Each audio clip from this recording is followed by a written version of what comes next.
which is this particular video that was taken by Ray Footage on Twitter that features the one and only Joseph Capriati playing in Amnesia in Ibiza. Now, I saw this clip and I went to myself, you know what? This does, to me, represent why I've always said there's far more in common with the top quote-unquote DJs and the worst DJs in the world. I think the best, especially in business techno, have way more in common with the worst DJs you've ever heard in your life at a local bar and pub, because at a local bar and a pub, or a bar and a pub, whatever I fucking said there. Because this music is fucking horrendous, as is the fucking culture of people standing and being packed behind the DJ booth with their phones out. It's just all absolutely horrendous. But just listen to the music. Listen to the fucking music.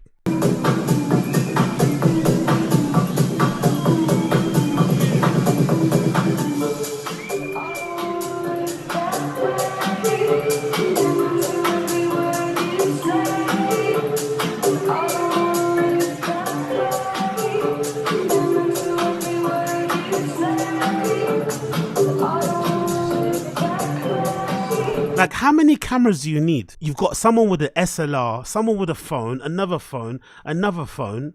Like, how many cameras do you need to catch this horrendous, generic, shitty pop edit? Like, how many do you need to catch this horrendous, shitty moment in this brightly lit club somewhere in the middle of Ibiza? How many people do you need to catch this horrendous Barclays advert coded nonsense, shitty music? Honestly. Do you really need that? Who needs to capture this? Who needs to rewatch this in 4K? Who needs to watch this in HD? Who even needs to hear this? If an EasyJet plane careered into this building, nobody would care.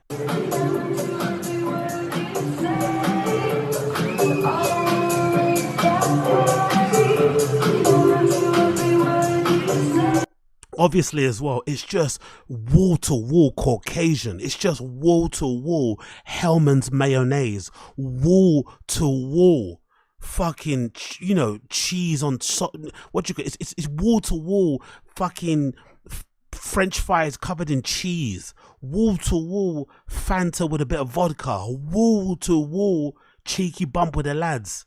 Wall-to-wall side bags. Wall-to-wall shades and swinging jaws. Just the worst.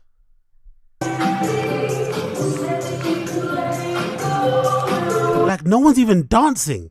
They're just waiting to capture the moment that the beat drops. They're not even dancing, motherfuckers. They're just waiting to hear the beat drop. That's all they're waiting for. When's the beat gonna drop? When's the beat gonna drop so I can capture it on my fucking Android and share it with my 40 friends on Instagram and hashtag it with 75 tags. Hopefully a DJ will see it. Fucking nonsense.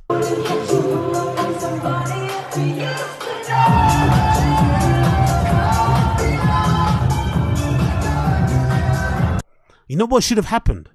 As the beat dropped, that whole canopy, that whole balcony should have dropped on top of them. That would have been amazing. That would have set the place on fire. If that whole canopy would have dropped on top of the people underneath them, that would have actually added to the mood. Like, boom, an actual drop. Or the speakers held up on the plinths actually dropped on someone's head mid fucking K-bump. That would have been quite beneficial.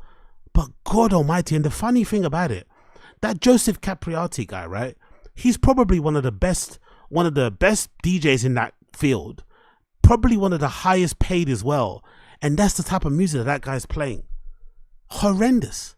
Horrendous. And the thing about it as well, didn't his dad attack him? His dad stabbed him, didn't he? I'm sure I remember seeing a story where his dad stabbed him and he nearly died. Yeah, there we go. His dad stabbed him in some sort of, you know, family fucking argument. And you'd imagine if your dad stabbed you and you nearly died, wouldn't you come back and, commit yourself to playing good music? Wouldn't you think, oh, I got this second chance at life. Now I'm going to really make a change. I'm going to try and reinvent myself as an artist. I'm going to try and inspire the kids to create interesting music and have different influences and really try and push the sound and challenge myself and inspire people and just blah, blah, blah, blah, blah. How are you going to get stabbed in the chest by your dad and then come back to life and then play business techno, play deep house, play tech house? Isn't that a waste of life? To get stabbed in the chest and nearly die and come back to life and play that? The two allegedly got into a fight during Capriati's father stabbed his son in the chest with a kitchen knife. The weapon has been recovered by the police. Capriati was taken to hospital in Caserta, Italy, and his father has been arrested for attempted murder. His dad nearly killed him, probably because he played that music, right? Imagine at a Christmas party, your mom and dad are making food, they're chilling, they're having some wine and shit, and then you decide to fucking grab the aux cable and you play this shit. It's probably understandable why his dad tried to bang. His dad was like, look, you're not listening to, his dad's probably like, you're not listening to the words that I'm saying. Turn the music off, turn it off, turn the music off.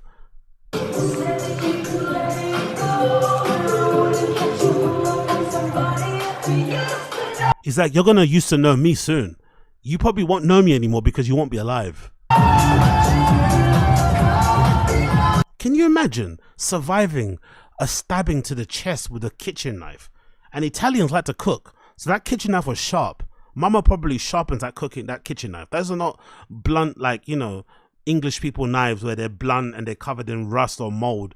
These are Italian people, they cook, so that knife has been sharpened. That slit in, slit out, you come back to life and then you're playing this shit. I don't understand it. I really don't understand it. It really does confuse me. But again, like I said, these guys are some of the most highest paid DJs. Let's actually have a butcher's. What is his booking fee? Does anybody know? Look at that. Look at that.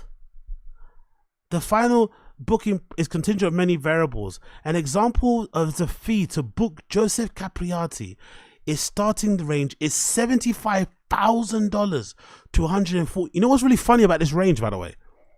He gets paid anywhere between $75,000 to $149,000-$50,000. You know what's funny about this range? This is kind of how much I get paid to DJ, just minus a few zeros. Anywhere between $75 to $150. So he gets paid, you know, a couple more zeros than I do, and he decides to play this shit.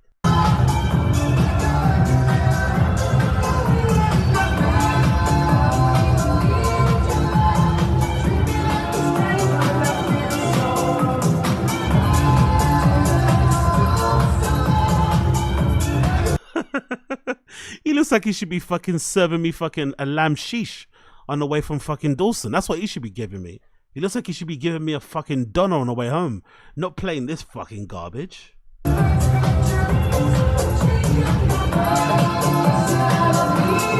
And also, I guarantee you, this guy right here recording with his phone, I guarantee you he hasn't watched that video back since he recorded. I guarantee you this guy here recording, taking so much time to record, getting the angles right, zooming in, zooming out. I guarantee you he hasn't rewatched that clip since he recorded it. But he was there capturing it. I must capture. For what reason? Just put the fucking peel in your mouth, have a couple of bumps, and enjoy the fucking tunes. You don't need to record this shit. You're not missing out on anything. It's horrible anyway.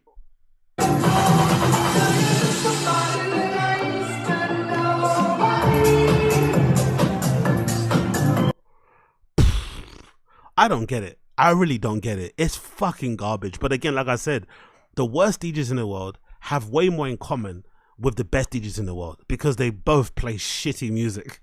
The only difference is, you know, the worst get paid in drink tokens and he gets paid in all the money. So I guess congrats in that respect, but God almighty, man, what an absolute horror show.